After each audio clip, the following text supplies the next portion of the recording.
Hello and welcome to Gimme Golf. I'm your host, Stephen Watson, and I'm joined by, for me, the most special guest because it is my wife, Hannah Watson. Hannah, welcome to Gimme Golf. Thanks, Stephen. Thanks for having me on the channel. It's very exciting. You're very welcome. And it is indeed exciting because it is Ryder Cup week, of course. We're all very excited for Ryder Cup week. And we're going to get to the Ryder Cup shortly, but Hannah, I thought it would be interesting for our viewers if we just talked a little bit about your relationship with golf, because it was just over 18 months ago when Hannah and I first got together that Hannah assured me that she would have zero interest in golf. She didn't want to watch it, she didn't want to play it. And I remember saying to her, well, just watch the Masters with me. Just watch the Masters weekend, one weekend of golf. And I said, and if at the end of the Masters you're still not interested in golf, well, that's fine. At least you tried. At least you gave it a go. So you watched the Masters, Hannah. You want to tell the viewers what happened? Yeah, you're right. I went from thinking that golf was very slow and very boring to becoming slightly obsessed with golf. I think that's fair to say. Watched the Masters last year. Really enjoyed it. Obviously, the prestige of the event. Augusta National is just a stunning golf course. So really enjoyed watching the Masters, and then slowly started to watch a few more of the different tournaments over the weeks. And then we watched the Netflix documentary together. Full Swing. Full Swing, yeah. And that, just kind of showed a lot of the personalities behind these golfers. So that helped me get into it even more, to the point where I was then watching pretty much every PGA event pretty much every weekend. Really. Yeah. And we went to the Open this summer? We did, yeah. Royal Liverpool, close to home for me. So it was exciting to go. First time I've ever been to the Open, and I really enjoyed it. It was really good. That was a great experience. Yeah. Now, obviously you've been watching a lot of golf over the last year or so. We've been to the golf. You've been watching Netflix, as you say, and learning a little bit about the different players. So, reflecting on that, who are your favourite players? If I was to ask you, let's say, for a top three, who would your top three golfers be? It's tricky to narrow it down, I think, but definitely up there is Jordan Spieth. I'm always slightly saddened that I, never watched Jordan play in his kind of peak in the kind of 2015 era, when he was just consistently incredible. But there's still those little magic moments with Jordan. So I enjoy watching Jordan. I like when he gets quite angry and shouts at his ball and shouts at the caddy. And at his caddy, Michael, as well. Yeah. And you say, you're sad that you didn't see him in his peak, but we believe he's going to get back there, don't we? Absolutely. We believe in you, Jordan. We believe in you. I'd say Jordan's definitely up there. Scotty Scheffler. Yeah. World number one. World number one. I know his skill on the golf course is, undeniable. And again, I think he comes across really well. Seems like a, fairly normal guy. They're definitely, up there. And so just, if I can stop you there, Hannah, I'm conscious of the fact that I've asked for your top three golfers, and it's Ryder Cup week, and you've named two Americans. So is there maybe a European somewhere that we could feature in your top three? Yeah. I mean, again, it's tricky to narrow it down. Tommy Fleetwood, Rory, stating the obvious, fantastic golfers. But I think sometimes, from my experience of both of those players, are a little bit inconsistent, maybe is fair to say. But actually, recent weeks and months, it's been really exciting to watch Victor Hovland play. I think he's just an incredible golfer, and again, his personality comes across. He seems quite funny, quite fun to be around, I think. So Jordan Spieth, Scotty Scheffler, and Victor Hovland, that's three quality players that you've named there, and all three will be playing in the Ryder Cup, so that's very exciting for us as viewers. But turning our attention to the Ryder Cup then, obviously I'm saying I'm very excited. I think it's probably the most exciting event in the golfing calendar. But you've never witnessed one before, so have you got any questions about the Ryder Cup? Is there anything you're unsure of in terms of the format? Yeah, well, I guess, I'm very excited to see it. It's obviously very different to any of the, regular tournaments, and the kind of group element of it. The scoring's a lot different.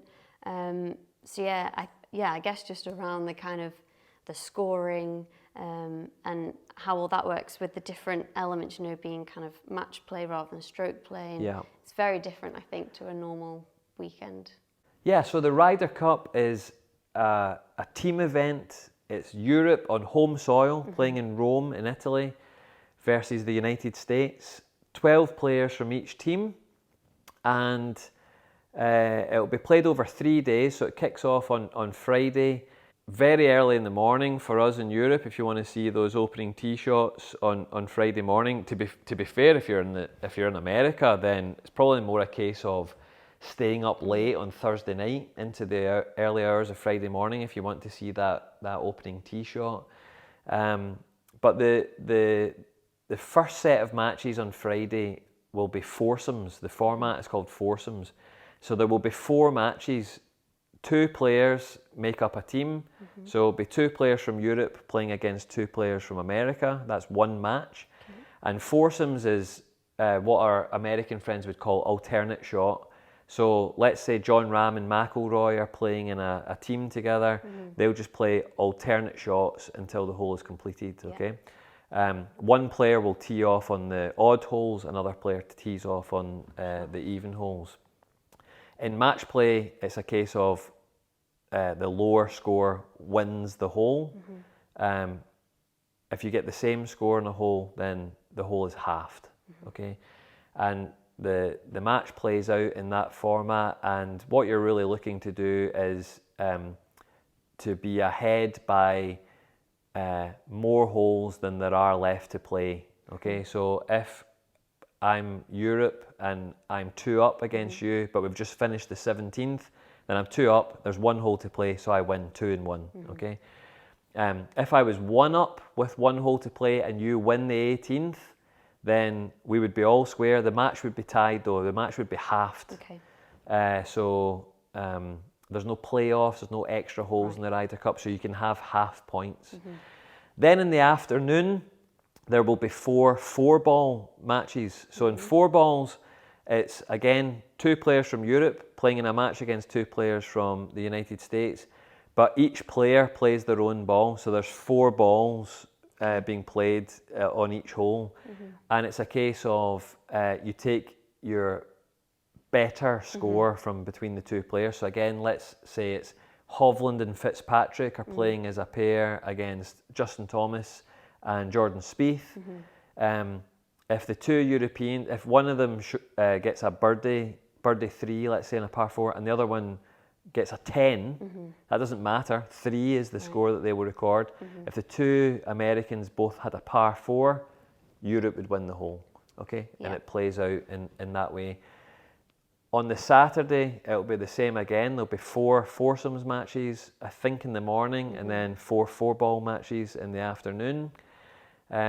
So there'll be 8 matches on each day. So obviously not all of the players, there's 12 players, so not all the players can play in one session. But what you typically find with Ryder Cup captains these days is that on the first day, they'll probably try and play all 12 of their players. Certainly over the first 2 days, I'd be very surprised if they didn't play all of their players. Because on the 3rd day, on the Sunday, it's singles. So it's just 12 Europeans versus 12 Americans. And the great thing with the Ryder Cup, very similar to the Solheim Cup, which we watched just this past weekend, which was very, very exciting. It's a bit of a blind draw. So in each of the sessions, Luke Donald, the European captain, will reveal the teams that he's put out on the Friday and the Saturday, and the 12 singles players for the Sunday. And Zach Johnson at the same time reveals who his teams are. So you don't know what the other captain's going to do. So it reveals some really interesting matches over the course of the 3 days. So it promises to be very exciting. Yeah. What are your thoughts in terms of the strength of the European team versus the Americans? Have you got any thoughts as to who might win? We'll get to our predictions in a minute, but just what are your thoughts in terms of where the strengths lie in both teams? Yeah, that's a good question. I mean, I know that both teams have players who are, veterans, you might say, of the Ryder Cup. They've played for years and years. Some Who would they be, Hannah? Let me put you to the test. Who Who are the European veterans? I mean, Rory has played in lots, but particularly I'm thinking Justin Rose has played in many a Ryder Cup. Absolutely. And yeah, I guess on the American side you'd have, I guess a pairing being like Jordan Spieth, Justin Thomas have played together and had a... They're a great team. Well, yeah, exactly. Everyone always talks about how great they play together and it's entertaining golf. Yeah, which is why, Justin Thomas was one of the picks, captain's picks. So for those that don't know, each team, 6 players qualify through the kind of qualification process over the last couple of years. And 6 players are picked by the captain to be part of the team. And Justin Thomas, he's had... he's struggled this year, let's be honest, hasn't he, on the PGA Tour. But the big surprise for me is that anyone is surprised that Zach Johnson has picked Justin Thomas. He's a Ryder Cup stalwart. He's a class player. He's got a great friendship with Jordan Spieth and Ricky Fowler. It's likely that he'll play as a pair with Jordan. As a European, I think the Ryder Cup team of America is much stronger with Justin Thomas on there. Yeah, I think I'd agree with you. And I guess, on paper, the American team is stronger, I'd say, perhaps than Europe. But, there are still some fantastic players on the European team. So I think it's going to be really exciting. I do think it's going to be quite close, but I do think just with the names on the American team, I do think America are just going to take it. Okay. Well, yeah, I think it's interesting what you say. I agree. On paper, the Americans definitely have the stronger side. I think all 12 players are in the top 20 in the world. Right. I've not checked that recently, but they're certainly up there. Whereas the European players individually are probably not as strong. But for someone who's not seen the Ryder Cup before, I've grown up with Europe often being the underdogs in the Ryder Cup, and yet so often as the underdogs they win. To the point, in the last sort of 20 years, they've really been the ones who've dominated the Ryder Cup, and often they go into the Ryder Cup as the weaker team on paper. They just know how to pull it together as a team, and as you say, they've got players in there like Justin Rose who will be able to call on all of his experience and hopefully help the team. I think a big part of it is we need the likes of Rory McIlroy and John Rahm and Victor Hovland to really play well, and they should help the rest of the team. I think how the rookies perform is going to be key this year, because Europe is a really interesting one. Players like McIntyre, Højgaard, Aberg, he's the big surprise, but really he looks like a fantastic player who's going to be maybe a future world number 1 by the looks of things. Certainly up there. I think he'll be a top player. So how do these guys perform? You just know there's always a rookie who really takes to the Ryder Cup, and there tends to be 1 or 2 rookies who struggle. And you just got to hope that they'll be on the American side. You look at players like Harman and Wyndham Clark. Again, you sort of feel like they're probably not the strongest players in the world, but they've won majors this year, so they can deal with the pressure. And they have the mentality, I think, that could really suit the Ryder Cup. So there's so many interesting storylines that I think will develop over the course of the weekend. But I think all that remains for us to do in this video is to push each other for a prediction. So you've already said you're leaning towards the Americans. Yeah. I would say home soil plays a big part. You know, Okay. in 7 of the last 8 Ryder Cups, the home team has won. Right. But you're still going for the Americans? I mean, I want Europe to do it, Yeah. but I think if you're going to push me for a prediction, I am going to say that America are just going to take it, I think. And can I press you for a scoreline? You know that there's, over the course of the 3 days, there are 28 points up for grabs. Sure. Okay, so 8 points on both Friday and Saturday, and then the 12 singles matches on the Sunday. So what's the final score going to be in favour of the United States? Yeah, well, I said it's going to be close, so I'm gonna say it's going to go maybe 15-13 to the United Americans. States. Yeah. Yeah. Okay, I think that might be a safe prediction, to be honest. Going for the Well, States. I'll take it. I'm a newbie to the Ryder Cup. Yeah, that's fine. And what about you and your experience? Okay, so you've gone for a narrow victory for the Americans, and my head says that you're probably right. Okay, but I'm going to go with my heart, and I'm going to say it's going to be a victory for the Europeans.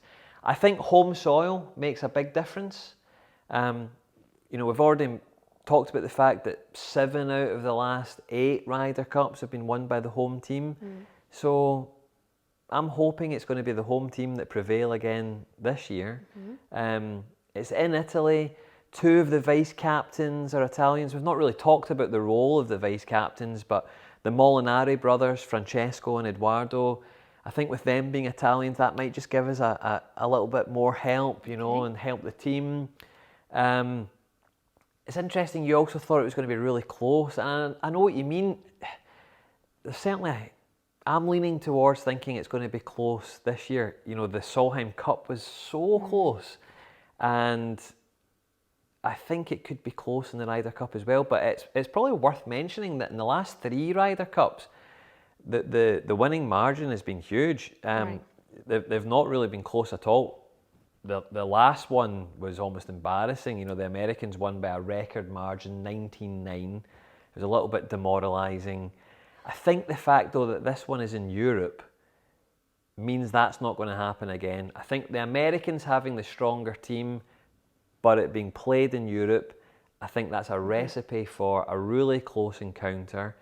If it's 14-all, like the Solheim Cup, if it's 14-all, the United States would retain the trophy because they won it last time. Right. So we need Europe to win. I'm going to go for a European victory. I'm tempted to kind of reverse your 15-13 scoreline, but I think it might even be closer than that. I'm going to go 14.5, 13.5 to Europe. Oof. That is close. That's exciting. If it'll be very exciting. If it's 15-13 or 14.5, 13.5 for either team, it should be a really exciting weekend. So I think we've got lots to look forward to. Absolutely. And we've done our predictions here on the YouTube channel. Over the course of the weekend itself, follow us on Instagram at GimmeGolf18, and we're going to be doing some live videos where we're going to be responding to the matches that are thrown up for each session, and we're going to continue our predictions throughout the weekend and see how we got on there. But all that remains to be said for now is please like and subscribe to Gimme Golf, and watch out for some more good content coming your way very soon. Come on, Europe! Come on, Europe! You were for America. I know.